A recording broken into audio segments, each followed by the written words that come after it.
Sa video na to, pag-usapan natin ang isang lumang van ng Toyota na hugis itlog. Malamang nakita nyo na to sa mga marketplace ng Facebook at siguro nagtataka kayo kung sulit pa bang bilhin ang second-hand van na to. Ako nga pala si Carl ng ICTV at pag-usapan natin ang luma pero futuristic na van ng Toyota, ang Toyota Estima Lucida.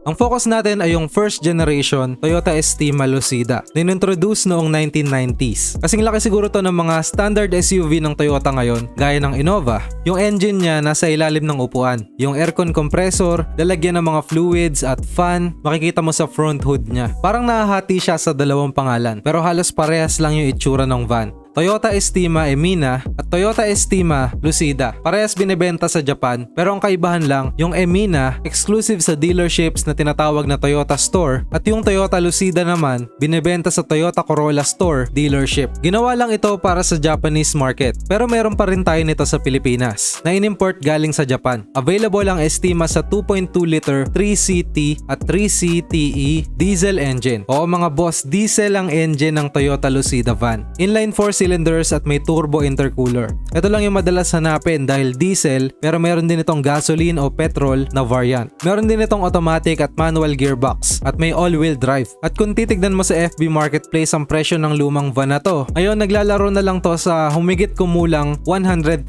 pesos. Okay, bakit kakaiba ang van na to? Tingnan natin yung mga kakaibang nakita ko dito sa Toyota Lucida van na mga quirks and features na napansin ko na sobrang kakaiba talaga sa kanya. Unang-una, itong van na to, hugis itlog. Makikita nyo sa likod at harap niya, bilugan yung mga parts niya. So kakaiba siya sa typical na van, kagaya ng Urvan, kagaya ng Hi-Ace. Kakaiba siya, hindi siya boxy look. Sobrang smooth ng look ng van na to. Nga pala, nagkaroon na rin ako nito dati, itong Toyota Lucida van. Kaya siguro may explain ko sa inyo ng maayos yung mga quirks and features. Ano yung mga kaibang mga features talaga nito. O dun sa space, dun sa loob na space niya, sobrang laki ng space. Sobrang daming tao yung magkakasya. Sobrang laki ng space, sobrang laki ng legroom. Passenger side, sobrang laki rin ng space nun. Naya-adjust pa yung mga upuan. At isang magandang feature din itong Toyota Lucida, meron niyang dalawang sunroof sa bubong. So yung isang sunroof na naitataas mo lang ng konti para lang lumabas yung hangin doon sa taas. Yung sunroof dun sa driver side. At yung sunroof dun sa may passenger side, automatic siyang bumubukas. Pinakontrol mo siya doon sa dashboard at automatic siyang bumubukas. At pwede kang tumayo doon sa upuan, pwede mo ilabas yung kalahati ng katawan mo doon. Para mga movies dati, pag bumukas yung sunroof, pwede kang dumungaw doon. Diba? Masaya yun kapag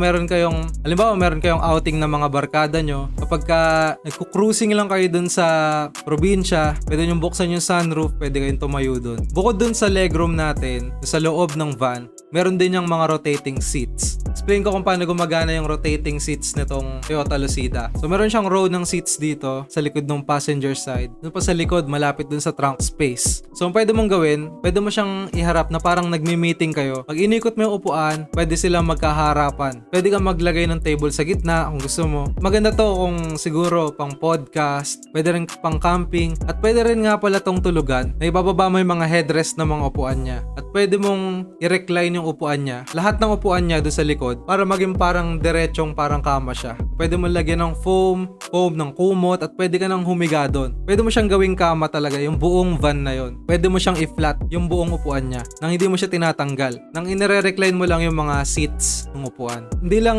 yun yung feature niya, inare-recline yung mga upuan. Pwede mo rin itaas yung mga upuan doon sa likuran para maging parang pickup siya. Dati may inakyat kaming motor doon, isang buong motor doon sa likod ng Toyota Lucida van. Kasyang-kasya naman. Yakit mo lang siya doon kasi naitataas naman yung mga upuan. Papunta doon sa gilid, naitataas yung upuan papunta doon sa gilid. Pwede ka magpasok ng mas malaking cargo doon sa cargo space ng van. At isa pa nga kaibang feature ng kotse na to, isa pa nga kaibang katangian ng kotseng to. Meron siyang sobrang laking windshield. Minsan nakakatakot kasi purong glass yung windshield na yon. Pag may konting basag siguro, parang nakakatakot na kasi isang malaking windshield yung mababasag kapag nag-crack yung windshield na yon. So meron siyang sobrang laking windshield at sobrang lalaking bintana dun sa passenger side na hindi nabubuksan. Hindi mo siya mabubuksan completely na bukas na bukas. Yung bukasan niya nasa likod, parang nagkakaroon lang siya ng siwang ng konti. Ganun lang yung bukasan niya. Meron din siyang wiper sa likod. Meron din siyang aircon sa harap. Meron din siyang aircon sa likod. Dun sa performance features naman niya, meron siyang all-wheel drive at sobrang lakas sa akyatan. So subukan na yan, malakas sa akyatan dahil meron nga yan diesel engine. So pag diesel, alam niyo naman malakas yung torque talaga niyan. So sa van na ganito ganito kalaki, van na may ganitong capacity, talagang nilagyan ng Toyota ng van na to na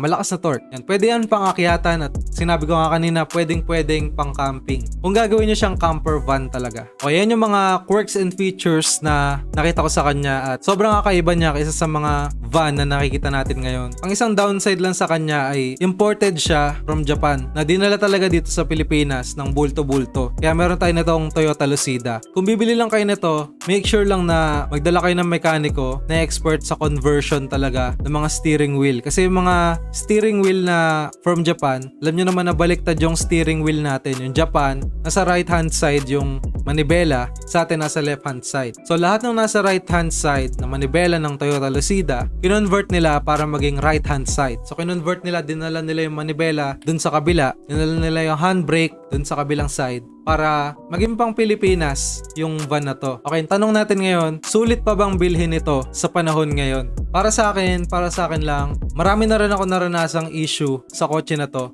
at hindi ko yan marerecommend kung para sa opinion ko lang. Kung may konti ka pang budget, yung van na kunin mo, yun ang matataas na version ng mga van ng Toyota.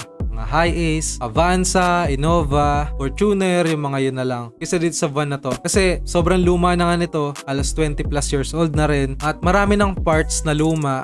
At hindi ka na rin makakita masyado ng mga parts nito. Sobrang rare na din ng mga parts nito. Nakikita mo na lang yung parts nito sa mga kinatay ng mga unit, sa mga parts out, doon mo na lang makikita yun halos. At sa pandahilan kung bakit sa tingin ko hindi na sulit to, ay dahil hindi na siya efficient sa diesel. Mga diesel ngayon sobrang titipid na, sobrang gaganda na ng pagsunog ng iba mga diesel ngayon. At kung automatic transmission, yung lumang automatic transmission nito, medyo sirain na rin dahil sa sobrang kalumaan. Pero sa tingin ko may advantage pa rin to sa panahon ngayon. Kung magkakarga ka ng maraming mga gamit, kung may business ka na hardware o kung ano man na naghahakot ng maraming mga cargo gaya ng Shopee, Lazada, kung online seller ka, marami kang binibitbit, kung nasa construction kayo, marami kayong binibitbit, siguro okay itong van na to.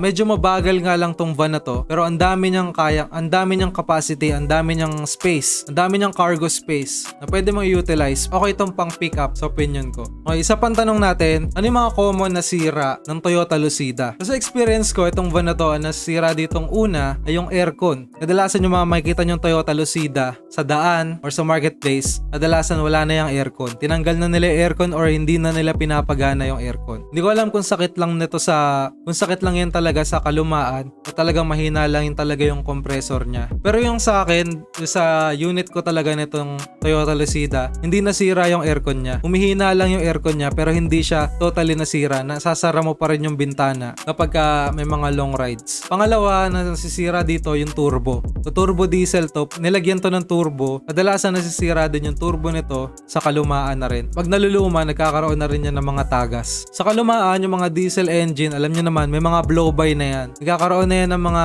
talsik-talsik dun sa mga langis niya, mga usok. Kapag binuksan mo yung oil cap ng makina. So normal naman yan sa mga diesel engine kapag luma. Isa pang common issue nito yung sa conversion. Kapag mali yung conversion ng steering wheel, maaaring magka-problema sa steering wheel. Kung kakaiba yung pagkakakabit niya, pwede kayong magka-problema dyan. So para sa akin, sobrang tibay nito para sa lumang kotse, itong Toyota Lucida. Sobrang tibay talaga niya. Kung naayos ko lang talaga yung Toyota Lucida ko dati, sinukuan ko na po yung Toyota Lucida ko dati. Yung van na to, medyo tumagal din sa akin. At dahil bandang huli nung sobrang nagkakasira-sira na talaga siya, medyo nawalan ako ng trabaho nun. Kaya hindi ko na siya nabilhan ng mga parts. Medyo napabayaan ko na siya. Kaya ang ending na ibenta ko na lang din. Kaysa ma-parts out pa, masira pa ng tuluyan, naibenta ko na siya. Marami din ako nakilala mga mekaniko na tumulong sa akin, lalo na sa mga Facebook group ng Lucida. Ang recommended sa akin yung mga mekaniko dun sa may bandang Bulacan. Sila daw yung mga nakakaalam nitong van na to. Yung mga mekaniko daw dun, may mga expert na nagko-convert talaga ng mga van na ganito. So kung gusto nyo ng challenge, kakaibang kotse, kakaibang itsura ng kotse, di mo masyado makikita na ngayon. Pag na-maintain mo to, yung mga parts nito, naipagawa mo ng maayos, nabilan mo ng bago, yung mga battery nito, yung mga compressor, yung bagong-bagong mga parts talaga from Japan. Kung na-restore mo to ng maayos, sa tingin ko sobrang tibay pa rin ito hanggang ngayon. Sobrang reliable, sobrang lakas sa akyatan, sobrang dami mong mailalagay at sobrang dami mong maisasakay. Please share this video at i-share mo naman yung opinion mo tungkol dito sa van na to. Comment down below kung ano yung opinion mo tungkol dito sa Toyota Lucida. Maraming salamat sa panonood sa video na to.